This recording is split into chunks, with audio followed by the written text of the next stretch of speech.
Saudara-saudara sekalian, perancangan sistem merupakan salah satu bagian penting dalam pengembangan suatu sistem informasi. Dalam organisasi bisnis, sistem informasi perlu dibangun dan dikembangkan dengan perhatikan kebutuhan data dan informasi untuk mendukung pelaksanaan kegiatan-kegiatan bisnis dalam mencapai tujuan organisasi itu. Pada modul ini, sebagai pengantar, saya akan menjelaskan 4 hal penting. 1.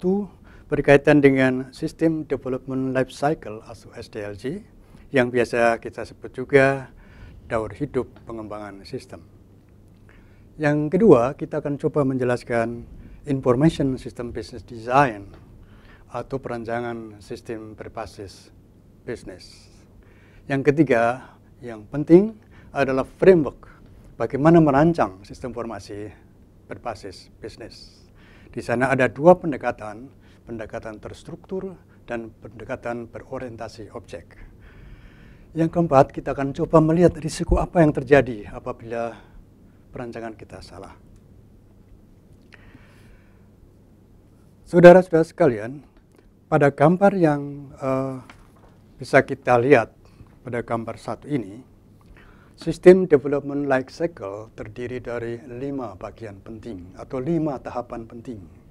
Tahap pertama yang harus kita lakukan adalah requirement analysis atau menganalisa kebutuhan sistem, kebutuhan data informasi yang bisa mendukung operasional dari sistem itu. Di sana juga harus dipelajari dan dianalisis perangkat keras apakah yang diperlukan, perangkat sistem aplikasi apa yang diperlukan, kemudian sistem software, dan juga perangkat-perangkat lainnya termasuk infrastruktur dan jaringan. Output dari requirement analysis atau analisa kebutuhan sistem ini akan menjadi masukan utama dari tahap yang akan kita bicarakan di sini, yaitu tahap pengembangan sistem informasi berbasis bisnis. Apabila rancangan itu sudah selesai, maka kita akan masuk pada tahap ketiga, yaitu tahap implementasi sistem. Tahap ini akan merupakan tahap yang akan menghasilkan sistem informasi yang diperlukan oleh perusahaan, karena di situ akan dikembangkan aplikasi-aplikasi sistem, kemudian dikembangkan juga database-nya, dikembangkan juga perangkat keras dan perangkat lunaknya, termasuk infrastruktur dan jaringannya. Setelah implementasi selesai, maka kita masuk kepada tahapan berikutnya, yaitu tahapan uji coba sistem. Aplikasi-aplikasi yang telah selesai dibangun, perangkat keras, perangkat lunak, dan jaringan yang telah disiapkan, kemudian kita uji dalam 2 tahapan penting. Tahap pertama kita akan menguji apakah sistem aplikasi itu yang sudah kita kembangkan sudah sesuai dengan kebutuhan atau tidak.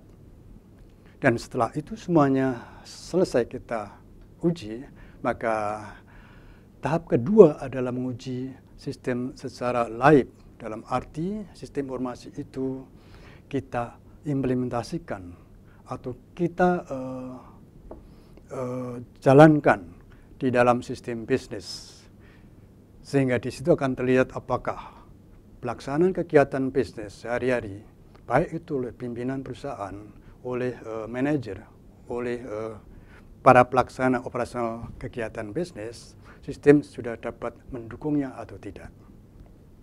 Nah, tahap terakhir yang ada kaitannya dengan perkembangan teknologi, perkembangan politik, ekonomi, sosial, dan teknologi akan mengakibatkan sistem itu harus dikembangkan. Jadi, tahap evolusi akan berarti bahwa sistem tidak statis. Sistem perlu dikembangkan menjadi lebih baik, karena ada perubahan internal maupun perubahan eksternal. Saudara-saudara sekalian, tahapan-tahapan tadi harus kita lakukan dengan sistematis Sehingga tahap 1, tahap kedua, tahap ketiga, dan tahap keempat dan kelima menjadi rangkaian yang saling memberikan masukan, kemudian saling memberikan jawaban terhadap fase-fase berikutnya. Sekarang coba kan kita lihat kepada hal yang kedua, yaitu masuk kepada apa kerangka dari perencanaan sistem informasi berbasis bisnis. Dan namun sebelum itu saya ingin sampaikan bahwa dalam merancang satu sistem informasi berbasis bisnis, di sana ada dua perspektif. Perspektif yang pertama, perspektif yang bersifat logical, dan yang kedua bersifat physical. Logical berarti perancangan ini hanya akan menjawab pertanyaan apa yang ingin dilakukan. Sedangkan secara fisikal, dia akan menjawab pertanyaan bagaimana cara untuk menghasilkan apa yang diinginkan itu. Pada gambar ini, kita akan melihat satu kerangka yang mungkin berbeda dengan kerangka-kerangka sebelumnya yang pernah disampaikan oleh para autor lainnya. Perancangan sistem berbasis bisnis tentu akan dilihat atau akan mempunyai referensi atau dia mempunyai dasar dari sesuatu yang akan kita bahas ini, yaitu dasarnya adalah proses bisnis, di mana proses bisnis itu terdiri dari kegiatan-kegiatan bisnis. Kita lihat bahwa proses dan kegiatan bisnis itu harus diturunkan dari visi, misi, strategi, dan tujuan bisnis.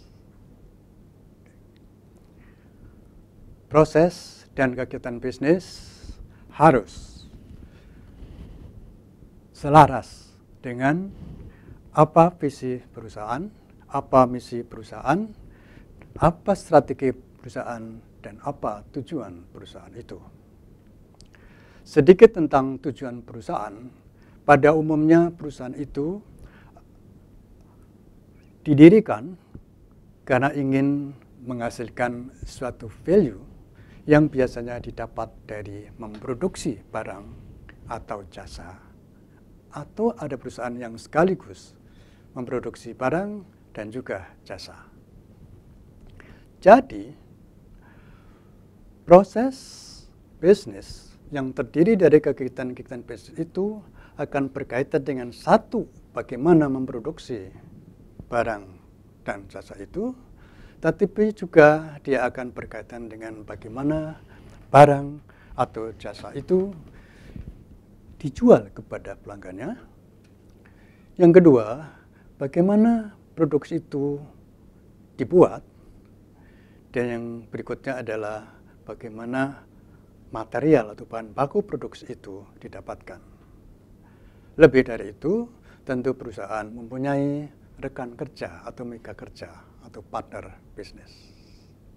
Jadi, proses bisnis yang saya maksudkan di sini menyangkut dua hal penting, yaitu yang pertama berkaitan dengan internal proses bisnis, yang berkaitan memproduksi barang dan jasa, dan yang kedua bersifat eksternal, yang bersifat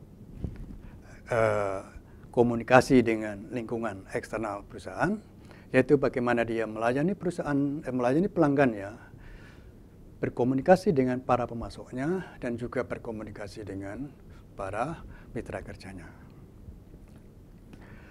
Perancangan sistem berbasis bisnis dapat kita lihat pada gambar ini bahwa di sana ada dua pendekatan yang bisa dilakukan.